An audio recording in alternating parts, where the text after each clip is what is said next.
बाबा राम पीर की मंच पर और मेरे सामने बैठे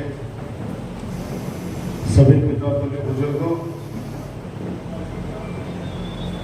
हार्दिक अजीज युवा साथियों, प्यारे बच्चों, बहनों, पत्रकार साथियों, यहाँ वो सारे चेहरे मुझे दिख रहे हैं जो मुकुंदगढ़ और आसपास के गांव के दिशा और दिशा दोनों तय करते हैं, क्षमता रखते हैं। आदरणीय डॉक्टर गणेश पुरी जी ने विकास कार्यों के बारे में आप लोगों को बताया, लेकिन मैं जहां तक समझता हूं कि मेरे नवलगढ़ विधानसभा क्षेत्र में कौन से गांव में, कौन से शहर के वार्ड में क्या क्या काम हो रहे, किसी से छुपे हुए नहीं। सब जागरूक हैं, सब लोग जागरूक हैं। आप लोगों के आशीर्वाद से जो मंच पे जो टीम बैठी है, ये सब आपके आशीर्वाद का फल है, चाहे पार्षद के रूप में, चाहे वाइस चेयरमैन के रूप में, चाहे चेयरमैन के रूप में। 2008 में आप लोगों ने मुझे जिम्मेदारी दी थी और मैंने बहुत विश्वास दिलाया था आप लोगों को, एक बार मुझे मौका देकर देखिए, आने वाले वक्त के अंदर विकास कार्यों में हमारा नवलगढ़ बहुत आगे जाएगा, मुकुंदगढ़ बहुत आगे जाएगा, गांव वाले बहुत आगे जाएंगी। क्योंकि आजादी से पहले, आजादी के बाद हमारे यहाँ के बाबा साहब ने, सेठ साहूकारों ने चिकित्सा, शिक्षा और पीने के पानी की व्यवस्था ये बहुत सालों से कर रखी थी। मैं उन सेठ साहूकारों का नाम नहीं लेना चाहता क्योंकि बहुत लंबी फहरिस्त है अपने नवलगढ़ विधानसभा क्षेत्र में, लेकिन उन्होंने एक व्यवस्था की थी जब जनसंख्या की कमी थी, धीरे धीरे आबादी बढ़ने लगी। अपने सेठ है वो सारे बाहर एडजस्ट हो गए, जिनके दादा परदादा वहां जितनी भी मेहनत करते थे उसमें कुछ हिस्सा अपने जन्मभूमि के लिए दान करते थे। वो चाहे विभिन्न संस्था जो ट्रस्ट के नाम से चलती थी उनके अंदर, और जो उनके हवेलियां, नोरे जो भी इधर थे, वो चाहते थे कि भाई गांव के काम आए, जो भी विकास के अंदर काम आए, उनकी भावना रहती थी। धीरे धीरे समय बदलने लगा, क्योंकि समय ऐसा नहीं रहता है हमेशा। तीसरी पीढ़ी, चौथी पीढ़ी, जैसे अभी आपने देखा होगा कि ये जो बिस्लरी पानी अपन पीते हैं, इसके जो मालिक हैं हजारों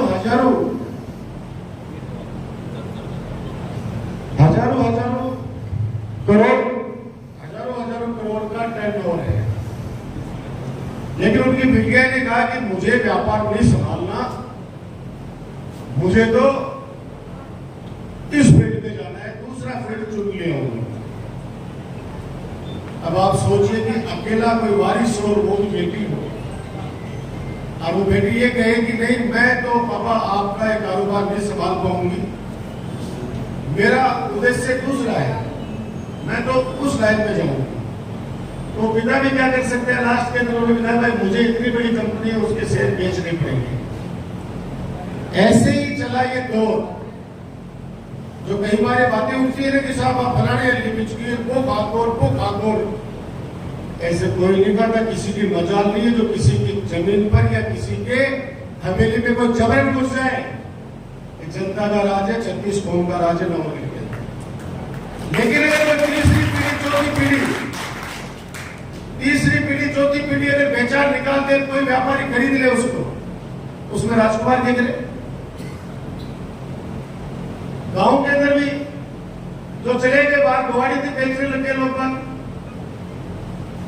अब वो जहां 40 साल से लोग कबड्डी खेल रहे थे, यूज कर रहे थे, मैं आपको इसलिए कह रहा हूं कि आप लोग आने वाले समय में विकास के नाम पर वो लोग, कोई भी लोग अपने पे कोई आरोप नहीं लगा सकते, सेवा के नाम पर वो लोग कोई भी अपने पे आरोप नहीं लगा सकते, व्यवहार के नाम पर, मेरी उपस्थिति के नाम पर वो लोग कहीं पे भी उनको बोलने के लिए जगह नहीं है।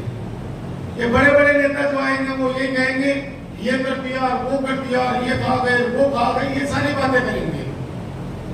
बाकी ईश्वर जानता है, हमारी नीयत साफ है।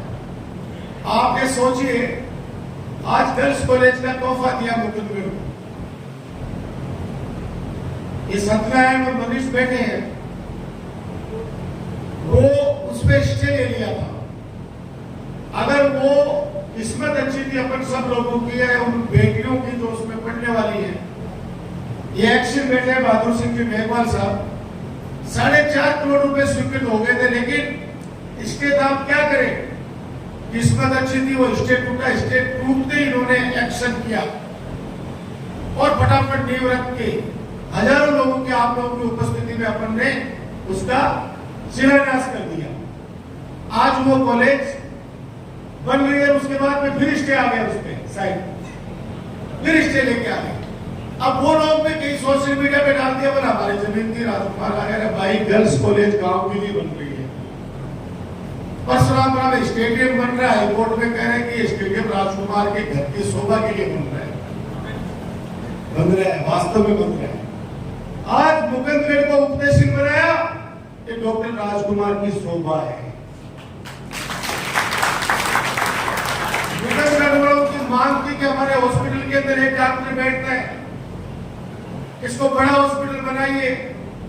आपने आदेश किया और आज वो 50 बेड का सैटेलाइट हॉस्पिटल हमारा मुकुंदगढ़, ये मेरी शोभा है। सीना चौड़ा होता है जब मैं ये कहता हूं कि नहीं, एक महिला डॉक्टर के लिए मेरा मुकुंदगढ़ तरसता था। माता बहने कहती थी कि एक महिला डॉक्टर लग जाए तो हमारा, हम लोग उसको दिखाया तो सही। याद आने सबको बातें। और गर्ल्स कॉलेज बना, ये हमारे नवगढ़ की शोभा। ITI कॉलेज बनाया सबसे पहले, ये हमारी शोभा। बाबा साहब भीमराव अम्बेडकर छात्रावास बनाया मुकुंदगढ़ में, ये डॉक्टर राजकुमार की शोभा।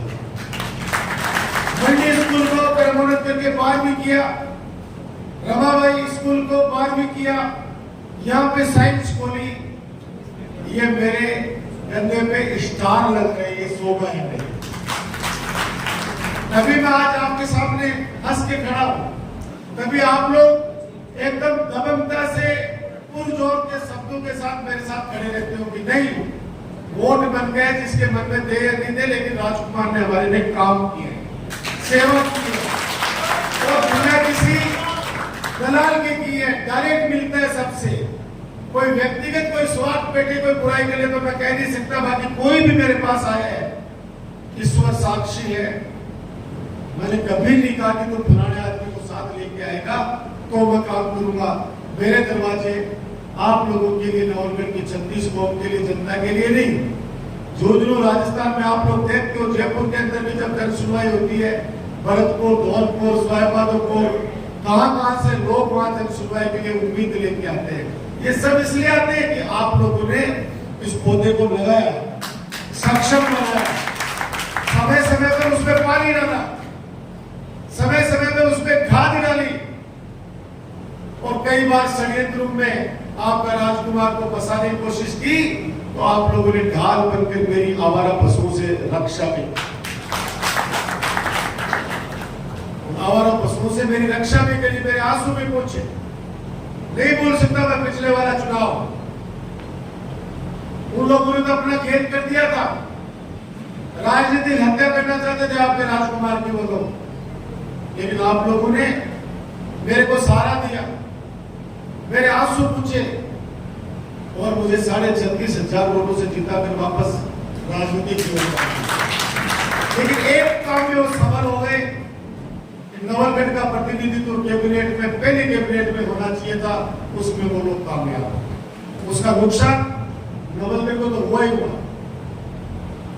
और राजस्थान को इसलिए कहना चाहता हूं कि जब आपके आशीर्वाद से चिकित्सा मंत्री बना हुए, आज ये फ्री मेडिसिन की जो बात सुनते हैं, राजस्थान के लोकप्रिय मुख्यमंत्री अशोक गहलोत जी जो आज 25 लाख रुपए का चिरंजीवी योजना जो आम जनता को दिए हैं, 10 लाख रुपए, 5 लाख रुपए का दुर्घटना बीमा दिए हैं, ये हमारी सोच थी। हमने उनसे रिक्वेस्ट की थी कि साहब सड़कें कम बना देना, लेकिन राजस्थान में मुख्यमंत्री निःशुल्क दवा योजना अगर हम लेके आएंगे तो राजस्थान के इतिहास में आने वाली 7 पीढ़ियां सोगर साहब आपको याद रखेंगे। उन्होंने हमारी बात मानी। कल एक अफसर मिले थे जयपुर में, वो कह रहे थे कि सेंट्रल गवर्नमेंट के कर्मचारियों को जो स्कीम मिला करती थी पुराने टाइम पर, तो हम सोचते थे कि क्या हमारे राजस्थान में कैसा होगा क्या। अब हम एक कार्ड लेके जाते हैं, हमारा परिवार ये हम सारा इलाज हमारा फ्री होता है। ऐसे ही आज सिर्फ किसी को जमीन गिरवी रखने की आवश्यकता नहीं, किसी को गहने गिरवी रखने की आवश्यकता नहीं। सरकारी अस्पताल में जाओ, अपने हॉस्पिटल में जो सुविधा है उनका उपयोग करो। नहीं, बगल में डिस्ट्रिक्ट हॉस्पिटल हमारा नवरगढ़ बन चुका है, 35 डॉक्टर उसमें सेवाएं दे रहे। आज पीजी कॉलेज है नवरगढ़ के अंदर, जिसमें 3 सब्जेक्ट है, जिसमें डॉक्टर नरेश पुरी जी प्रोफेसर है। आज कितने बच्चों की स्ट्रेंथ है वहां पे? 1800 बेटे और बेटियां पढ़ रहे हैं। 1800 आप सोचिए। आज हमारी कन्या कॉलेज है, इसमें भी शायद 300 से ऊपर हो गई होगी।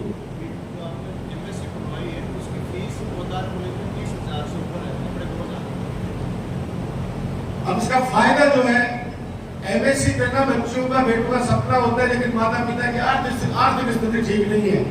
अगर एमएससी करने के लिए वो बच्चा जाएगा प्राइवेट कॉलेज में 30,000 रुपए है, और अपने सरकारी स्कूल कॉलेज में 2,000 सालाना। ये बेसिक डिफरेंस है। अब वो बच्चे अगर पढ़ रहे तो आशीर्वाद दुआ तो देंगे वो। और अपने इस कॉलेज में कितने बच्ची है? 350। अभी तो शायद सेकंड साल ही है, अभी तो सेकंड ईयर है। 350 बेटियां, और मेरिट गई है शायद इसकी 80+। अभी परसरापुरा में कन्या महाविद्यालय है, परसों उसका भी भवन का शिलान्यास करेंगे। 4.5 करोड़ रुपए अशोक गहलोत साहब ने दिए उसके लिए। सड़कों का जाल आज मैं आया हूं, चला नहीं जाता था आज से 10 साल पहले, 15 साल पहले उन गलियों के अंदर। अपनी मंडी के अंदर देखिए, मंडी से चलो सीधे, ये रोड कितने सालों से परेशान थे अपन लोग, शानदार इस सड़क को बनाया। और यहाँ से सीधे आप सौंदली जाओ तो सौंदली चले जाओ, आपको ऐसी रोड मिलेगी। यहाँ से नवरडी से आप जाओ कि बिबासा गेतु से आपको ऐसी रोड मिलेगी। वहां से अगर आप बनवासी की तरफ मुड़ोगे तो आपको ऐसी रोड मिलेगी। ये चारों तरफ सड़कों का जाल बिछाने में 20 करोड़ रुपए तो पीडब्ल्यूडी को अलग से मुकुंदगढ़ के अंदर स्वीकृत करके दिए हैं। 20 करोड़ सिर्फ सड़कों के, वो लिस्ट है। अभी एक सड़क और, वो सड़कें क्योंकि धीरे धीरे रे बना, धीरे सब कुछ हो, माली सिंचे सो बड़ा ऋतु आए फल हो, बड़े काम खूब हो गए। एक बड़ा काम मुकुंदगढ़ का बचा है, आने वाले समय में तहसील का तोहफा मैं मुकुंदगढ़ को दूंगा। आपका एसडीएम अलग से बैठेगा, आपका तहसीलदार अलग से बैठेगा, आपका मिनी सचिवालय मुकुंदगढ़ का अलग से होगा। ऐसा मेरा सपना है। भगवान का आशीर्वाद रहा। जिस प्रकार से राजस्थान में हवा चल रही है, सारे हथकंडे अपना चुके हैं, लेकिन जनता का मूड बन चुका है। जनता चाहती है कि नहीं, एक बार फिर मौका देंगे ताकि जो स्कीमें लागू करी है वो स्कीमें जिंदा रह सके। हमेशा कर्मचारी नाराज रहते थे अपन लोगों से, अब की बार तो कर्मचारी भी राजी है। मैं एक कर्मचारी के बेटी का स्टेटमेंट पढ़ रहा था अखबार में। उन्होंने कहा कि हम धन्यवाद देना चाहते हैं कांग्रेस सरकार को, गहलोत जी को, कि उन्होंने ओपीएस लागू की। OPS means old pension scheme लागू की, ताकि हमें गारंटी दी कि आने वाले समय के अंदर हमारे परिवार को भी कोई दिक्कतें नहीं आएंगी। बच्ची का स्टेटमेंट है। ओपीएस जैसी योजना लागू करना बहुत मुश्किल काम है, और वो भी जब केंद्र सरकार का आपको सपोर्ट नहीं है। केंद्र में और राज्य में एक ही प्रकार की सरकार होती है, तब तो बहुत सपोर्ट मिल जाता है, लेकिन विपरीत हालातों के अंदर इस तरह की योजना जनता में सफलतापूर्वक लागू कर देना ये बड़ी बात है। इसलिए मुझे ज्यादा कुछ नहीं कहना, जो कुछ है आपको लौटाया है। कोई एहसान नहीं किया काम करके। मेरा भी स्वार्थ है, मेरा ये स्वार्थ है कि आप जब जाते हो अपने रिश्तेदारी में और जब वहां पे चुनाव की चर्चा होती है तो आपको ये खुशखबरी अगला ही कहता होगा कि दादू राजकुमार बहुत काम करेंगे और फिर भी बने छोड़ा होकर पाड़ो मांडो के लिए मारो राजकुमार वो काम कर रहे हैं। अलबत्त एक गांव का मैं तो रात में अचानक में गयो तो एक ये बात भी पाड़ो मांड रहा क्यों जो गांव में तो मेरी बुराई करे लेकिन बदले करे और राजकुमार को मुकाबला नहीं कर सकते। जब पीछे जाके बैठ लो काम में बोलो भाई जी गांव में भी यही बात बोल दिया करो पूरे 150 तकलीफ बोली तेरे संग फलानो आदमी इके तरीके खिलाफ करूंगा मैं सबके लिए संभालू मेरे लिए सब संभालू आपस का मैं हो सके कि कोई बात हो और लड़ाई में गुस्सों के मत निकाल के बोलू अगर विधि निकाल के जितने मार दूं कि नहीं फलाना आदमी संग लेके आओ बचना काम करूंगा विधि लेट से नाराज हो जाएगा जब मेरे सब आवर में संग को भी भाई बताओ मेरे लिए क्या काम है तो अखबारा में बार प्रिंसिपल मैडम से किरण जी से मैं पूछ रहा था मैंने कहा आपको बात भी खुली तो आपको कब पता चला बोला अखबार से पता चला सोशल मीडिया से मैंने कहा विज्ञान विषय को तब कैसे पता चला बोला सोशल मीडिया से पता चला अखबार आप लोगों ने जब आया था पिछली बार तब बोला था ये जो कश्मीरी है ना एक कश्मीर से आया हुआ मंडी में मेरे को डर लगता है कि कहीं कश्मीर नहीं चला या पकड़ ले इसको सीपी की बात कर रहा हूं और सीपी की टक्कर अब मुकेश भी दे रहा है मुकेश भी डालो या तो बढ़ाने के है मैं नागर तो मुकेश है फोटोपनी में के लेकिन ये कोई संकल्प ले रखे करो भगवान पूरा चिंता मुक्त करो मेरे छोटे भाई को आपका हूं आप मेरे हो आपके द्वारा लगाया पौधा हूं फिर दोहरा रहा हूं 2-2.5 महीने बचे हैं इलेक्शन के आज मंडी में और इन चारों वार्डों में मेरी हाजिरी मान लेना ये चुनाव मेरा नहीं है चुनाव आप लोगों का है आप स्वयं चुनाव लड़ रहे हो जहां भी जाओगे जिस गांव ढाणी में गांव की बात भी करो मैं ढाणी तक भी आप जाओगे तो आपको लोग ये कहेंगे कि हमारी ढाणी में भी काम हुआ है आप वार्डों के अंदर आपको हो सकता है कोई कहे कि साहब मालिक नहीं बच गई ये बिल्कुल गारंटी के साथ कह दीजिए कि 6 तारीख में अब आचार संहिता लग जाएगी अब काम जगह स्वीकृत विड़ाई गई उसी अब जगह स्वीकृत विड़ाई वे काम उसी 6 तारीख में आचार संहिता लग जाएगी फिर बाद जब आए कोई सा भी वार्ड जी हाँ तीन बड़ा काम एमएलए कोटा से मेरा अनाउंसमेंट है करेगा ही जी हाँ वाल्मीकि समाज को सामुदायिक भवन शायद 6 तारीख पहले उसका शिलान्यास अपन कर देंगे 20 लाख रुपए की लागत से वो बन रहा है समाज में 10 लाख रुपए की लागत से पुराना बनाया हुआ है उसको अच्छा बना रहे हैं फिर से उसका भी 6 तारीख पहले शिलान्यास कर देंगे एक मीणा भवन के लिए मीणा समाज का थोड़ी सी टेक्निक प्रॉब्लम आ रही है कोशिश है उसमें भी आने वाले समय में वहां भी कितने राशि जारी की है 20 लाख रुपए वो भी भगवान ने चाहा तो 6 तारीख पहले उसका भी शिलान्यास कर देंगे क्योंकि टीएस एफएस सब जारी हो चुकी है एक सड़क जो जी वो आपवाड़ा वार्ड के बगल में आपवाड़ा तो प्रस्ताव मैंने ले लिया है वार्ड नंबर 5 वाला भी ले लिया है अभी जो सैंक्शन है वो हुई है जो कौन सी बिजली को जाएगी सीकर सिंह वार्ड नंबर 5 से है क्या और वो आपने पूछ लिया ये वही है मैं कंफ्यूज हो गया रोड एक ही है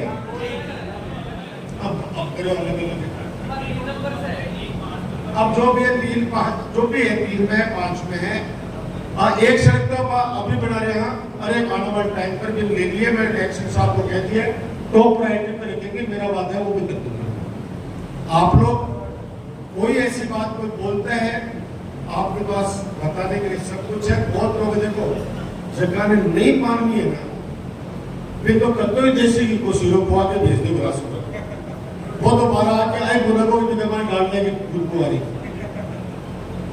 गारंटी है मेरी, कतो ही कहते हुए आप जिनको मान रहे हैं अब्बा बस के गए राजकुमार घर सुधार रही है, सरकार कर रही है। अरे तो भाई एक तरफ तो कह रहे हो कि एमएलए राजकुमार अपना अपने सरकार मान रहे हैं, एक तरफ कह रहे सरकार कर रही है राजकुमार, मैं समझ मारी। अपने भाषण के गए फिर गहलोत जी ने अपने एमएलए को मुख्यमंत्री बना रखा है। अरे इससे बड़ी खुशी की बात है उसके लिए।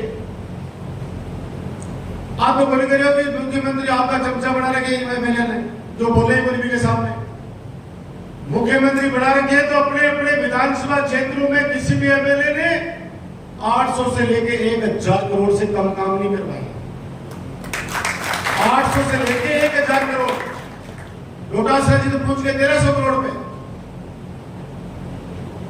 दोनों हाथों से दिया। जिस जो आदमी ये कहते कि आप मांगते मांगते थक जाओगे, मैं देते देते नहीं थकूंगा। और वो मुख्यमंत्री जी जो पिछले चुनाव जब पिछली बार सीएम थे तब कहते थे कि भाई बजट नहीं है, मैं क्या करूं, इस बार नाम ही बोल लियो कि बजट को नहीं। ये बात तो बोला साहब वो कर दो, आप वो फैसला कर लो, 1000 रुपया पेंशन कर दो, 1 सेकंड में कर दी साहब। बार बार बढ़ाना हो के चक्कर आपको 15% हर साल बढ़ाना हो, प्रावधान कर दो। अब हर साल 15% जब सरकारी कर्मचारी में बढ़ेगी अपने आप।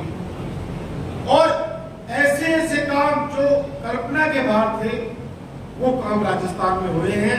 राजस्थान की जनता जनार्दन बहुत आशीर्वाद दे रही है। मैं सोच रहा हूं आने वाले समय में अपनी सरकार वापस आएगी, फिर विकास के कार्यों के अंदर कोई कमी नहीं रहेगी।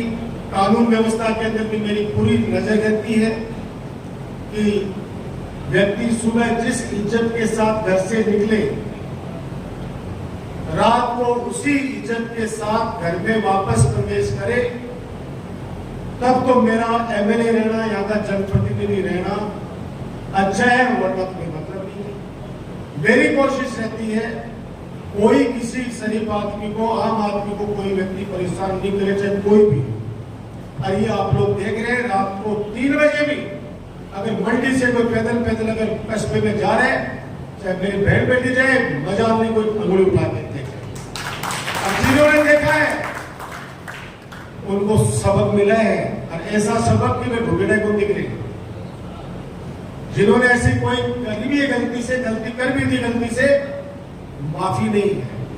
जियो और जीने दो, जियो और जीने दो, ये सिद्धांत में चलते हैं।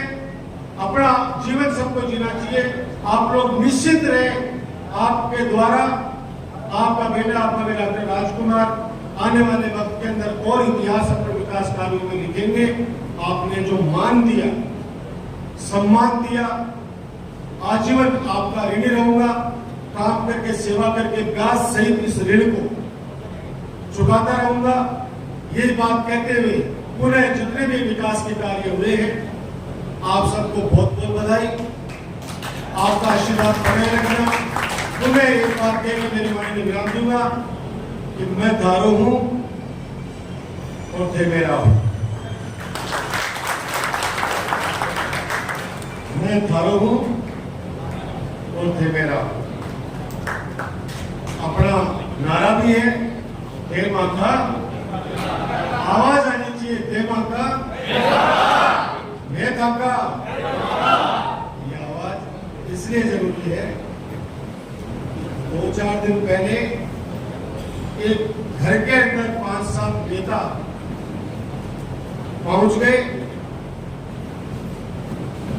और उन्होंने उनके परिवार वालों को दबाव डालना शुरू किया कि आप राजकुमार को इस बार छोड़ो। उन्होंने कहा भाई क्यों छोड़े, मारो के पूरा करें, वो अच्छे काम करें। बोले एक बार मानने भी देखो। अब मैं अगर ताली माता पर सही नहीं उतरा तो मान बदल लीजिए ना, राजकुमार ने लिया जो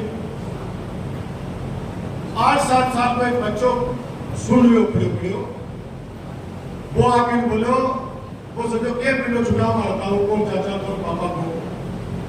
बोले चिंता मत करो, मारो परिवार था सगे रैसी थे मगर में था। अब तो मुलाकात कमाए मैं अपना पे रवाना होगा। समझ में आ गई कि नहीं, ये वो परिवार है, ये वो लोग हैं। क्योंकि मैं कहता हूं आप लोगों से मेरा राजनीतिक रिश्ता नहीं है,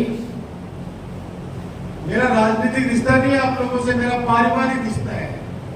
जब मेरे आंसू आते हैं तो आपकी भी आंखें नम होती है, आपके कोई तकलीफ होती है मेरी भी आंखें नम होती है। ये रिश्ते बनाने में बहुत वक्त लगा है और बहुत खून पसीना बहाया है। किस जाति, किस धर्म में, किस मां की कोख से व्यक्ति जन्म लेगा, ये सब ऊपर वाले के हाथ में। काम करके, सेवा करके लोगों को अपना बनाना, ये अपने स्वयं के हाथ में है, जिसके लिए हम लोग दिन रात मेहनत कर रहे हैं। और मैं सौभाग्यशाली हूं कि आप लोग मेरे साथ हमेशा मार्गदर्शक के रूप में, मेरे साथ कंधे से कंधा मिलाकर चलने के रूप में, हमारे बुजुर्ग आशीर्वाद के रूप में हमेशा मेरे साथ रहते हैं। और इस सौभाग्य को मैं हमेशा बना के रखूंगा। धन्यवाद। जय हिंद, जय भारत। बहुत बहुत धन्यवाद डॉक्टर साहब।